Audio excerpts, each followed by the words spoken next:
বহু যুগ পূর্বে কুরুক্ষেত্রের যুদ্ধে অর্জুনকে গীতায় যে জ্ঞান কৃষ্ণ দিয়েছিলেন তা বর্তমান যুগে প্রাসঙ্গিক সমস্যা যে কোনো ধর্মেরই হোক না কেন গীতায় সমস্ত সমস্যার সমাধান উল্লেখ করা রয়েছে।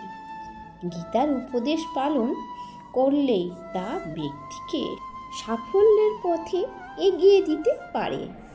রাগ নিয়ন্ত্রণ রাখুন। গীতায় যোগেশ্বর কৃষ্ণ যে সমস্ত শ্লোক বলেছিলেন তার মধ্যে একটি শ্লোক রাগ নিয়ন্ত্রণে রাখার কথাও বলা হয়েছে।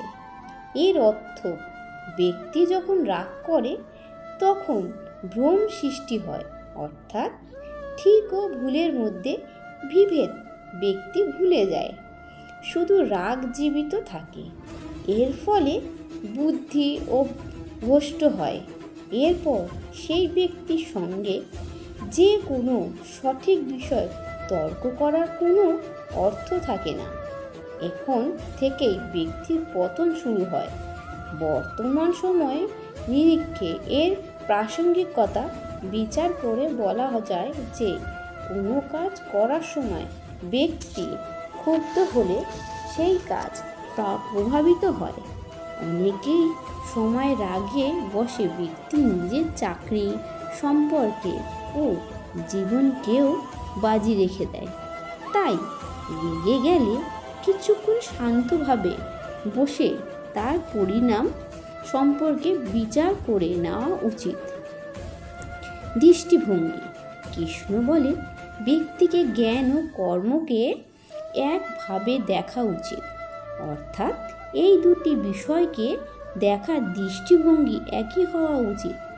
বর্তমানে দেখা যায় ব্যক্তি কাজ সম্পর্কে অনেক বড় বড় কথা বলে, তবে নিজের কোনো পরিস্থিতিতেই পড়লে সে সব ভুলে গিয়ে নিজের জন্য যা ঠিক তাই করে। এর জন্য অজান্তে অন্যের অনিষ্ট করে থাকে। তারা তাই জ্ঞান ও কর্মকে একই দৃষ্টিতে দেখা উচিত। সেই কর্মই করা উচিত যা করার সময় আপনার জ্ঞান দিচ্ছে। এইভাবে ব্যক্তি ভুল ঠিক পাপ পুণ্যের মধ্যেই ফারাক সহজে বুঝতে পারবে। মনের উপর নিয়ন্ত্রণ। শ্রীমদ্ ভগবদ্গীতার একটি শ্লোকে যোগেশ্বর কৃষ্ণ বলে ব্যক্তিকে নিজের মন নিয়ন্ত্রণে রাখা উচিত। তিনি অর্জুনকে বলেন, মন অত্যন্ত চঞ্চল, একে নিয়ন্ত্রণে রাখা ব্যক্তির দায়িত্ব। মন নিজের গতিতে চলে।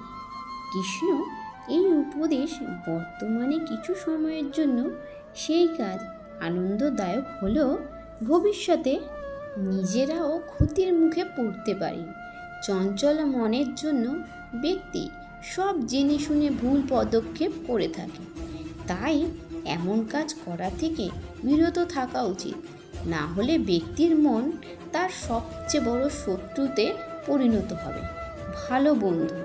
কৃষ্ণ ভালো ও সত্যিকারের বন্ধু সম্পর্কে বলেন, ভালো বন্ধু সে যে খারাপ সময় আপনার পাশে যে দাঁড়িয়ে থাকবে, সেই আপনার সত্যিকারের বন্ধু।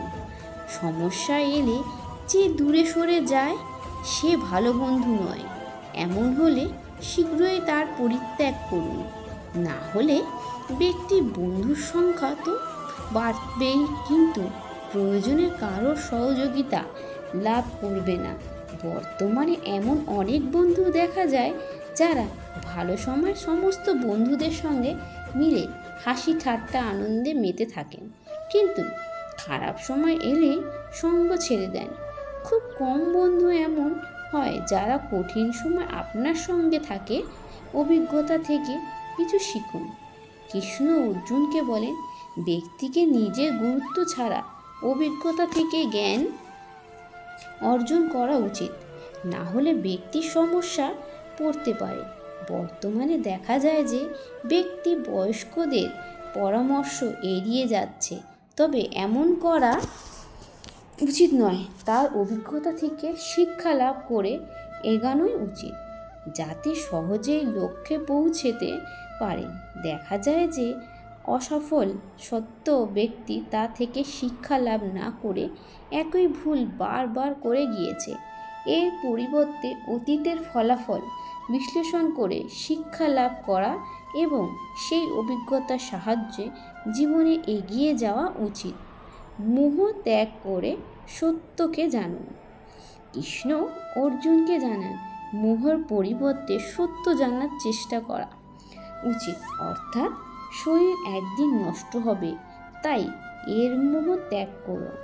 এর পরিবর্তে সমাজ ও ধর্মের স্থাপনার জন্য যা করা উচিত তা করতে ফাঁকি দেবে না।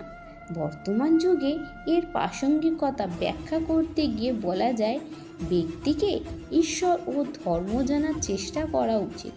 এমন করলে ব্যক্তি কখনোই ভুল পথে চালিত হবে না। পাশাপাশি ধর্ম ও ঈশ্বরকে জেনে সে কাজ করবে। এর ফলে ব্যক্তির সাফল্যের সম্ভাবনা বৃদ্ধি পাবে। নমস্কার বন্ধুরা, শ্রীকৃষ্ণ বাণী চ্যানেলে তোমাদের সবাইকে সুস্বাগতম। নমস্কার।